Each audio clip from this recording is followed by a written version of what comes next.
everybody, my name is Joe, and this, my friends, is the Coswheel CT20s. And the CT20s, the S is very important. They do make another version of this called the CT20. It is not as powerful as this. So let's go over some of the stuff here, okay? So first of all, come up here to the dash. You'll see it gives you your miles per hour. You can do your trip, your odometer. You can switch. It shows you the max speed. So my average speed has been 18.1 miles per hour. I'm still breaking her in. Gives you the amount of time you've been on it. Yes, it's fully charged. So some interesting facts about this bike. It does come to you already locked down to, I think it was 28 miles an hour and only 5 levels of power. You do have to play with the settings in order to get the power. I will tell you, keep the tire size at 26-inch in the system. If you take it down to 20-inch, it will cut your power down. You will not get the speed that you want. So this bike looks like a monster. This bike looks like it is heavy as can be. It is not that heavy. This bike's only 88 pounds.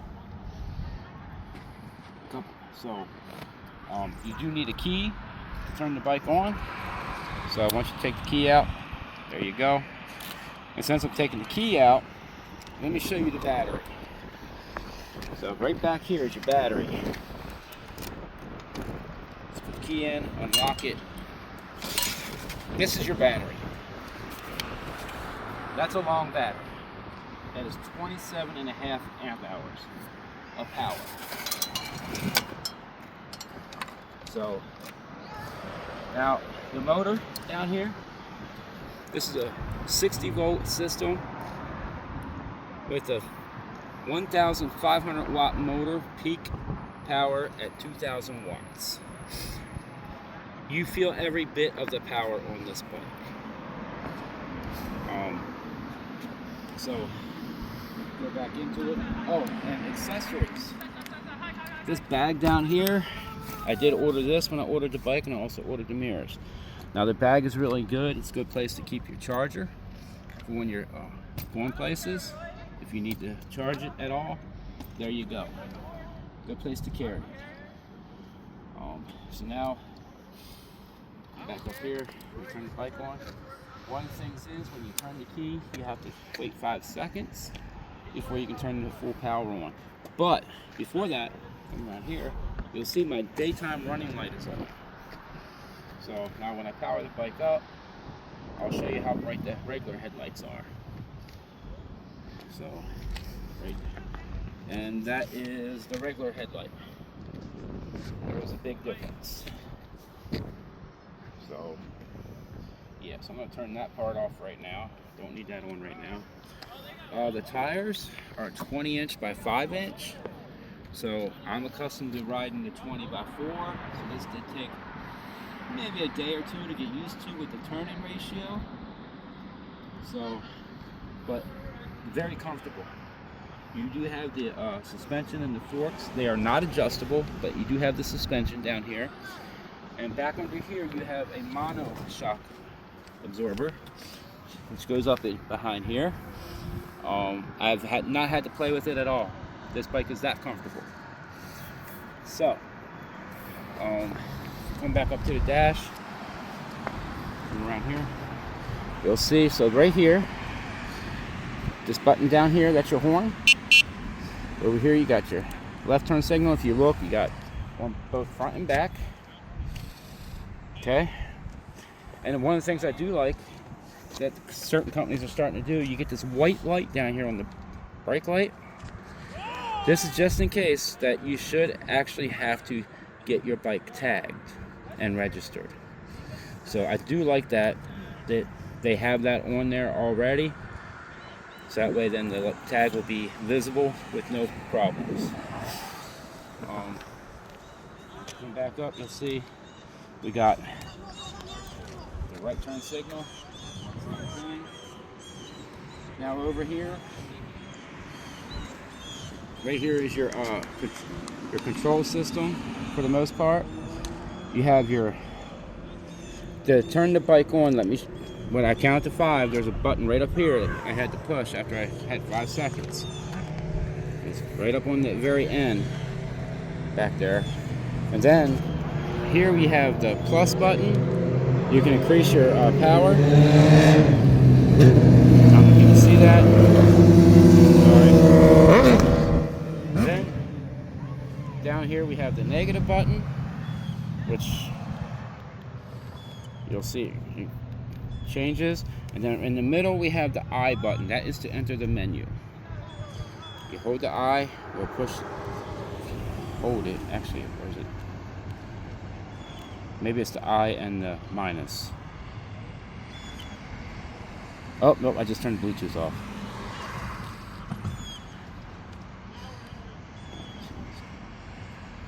Why is the I button not coming on? Oh, you hold the plus and minus down at the same time, sorry. And then you can scroll through. So, there are so many different settings. You got your display setting. You can hit on that. Trip reset. Trip reset, I do believe, is to automatically reset every time you turn the bike off and then back on. Toggle unit, obviously, here in the United States, we want the imperial, not the metric. Wheel size, this is what I'm talking about right here. That wheel size, you want to make sure that says 26 inch. Now, the speed limit. This is one that's confusing to some people. Because no matter what you do, you cannot go over 39 miles an hour in this system. But the bike goes over 39 miles an hour. So I myself have had it over 43 miles an hour. So your voltage, you never want to mess with that. This is a 60 volt. So the all sensitivity, I'm not really sure what that is. So dormancy, 9 minutes, you can't go any higher. After 9 minutes with nothing being done with the bike, it will turn off automatically. Then we go back, and then we go down here to the advanced settings. This is some more confusing stuff for you. So the bike comes with 5 assist levels. You have to go in and manually take it to 9 assist levels. It's better to control your power that way. The current limit is running 22 amp hours directly. Assistant number, I'm not sure. Speed sensor is only showing one sensor. However, if you click on that, in the system it shows 12 sensors. Now, I did email Coswheel about this, and they get an answer, and they said to leave it alone. So I'm leaving it alone. Slow start. So you can control how much power you get the second you hit the throttle. So I have it on 2. You can go up to 4. I'm keeping it at 2. That's right about the middle. Works great. Actually, you can reset it back to default if you want. You can actually put a password in if you want. I don't see a need for a password. So we'll go to that, go to back. Then you have the bike information, then exit, so we'll just exit out of that. So the brakes on here, I do believe, are 180 millimeter, but they're very thick. The calipers are 2 piston instead of 4. I wish they would have went with 4, but they have great braking power. So, oh yeah, also the rack here is an accessory that actually came with the bike when I purchased the bike. So I will tell you though, Coswheel, they did not send the rack with the bike initially. It was an oversight on their warehouse. I emailed them and they responded within a day. I had the rack within a week. So as far as their customer service, I think their customer service is very good compared to some of the other companies out there that I've dealt with. Their another company I dealt with. I'm not going to say their name, but I've been waiting for 7 months for a response. I haven't gotten it. So I don't want to give you that company's name, but Coswheel, very good company with the customer service, the quality of the bike. This is an aluminum alloy frame, which is why it looks beefy, looks heavy, but it's not. And this is why it can get to the speeds that it can get to, along with the battery power, the controller. Oh yes, you do have a 7-speed Shimano up here. I've yet to use it because I always ride in 7th speed. The chain is actually rust proof. It really looks really nice. It's actually a really good chain. Of course, you have your derailleur guard. So in all, I would say Coswheel put a very quality piece of machinery out with this. This is an excellent bike. My son rode it earlier.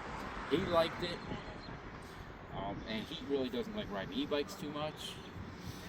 So, I mean, this is my daily commute for me.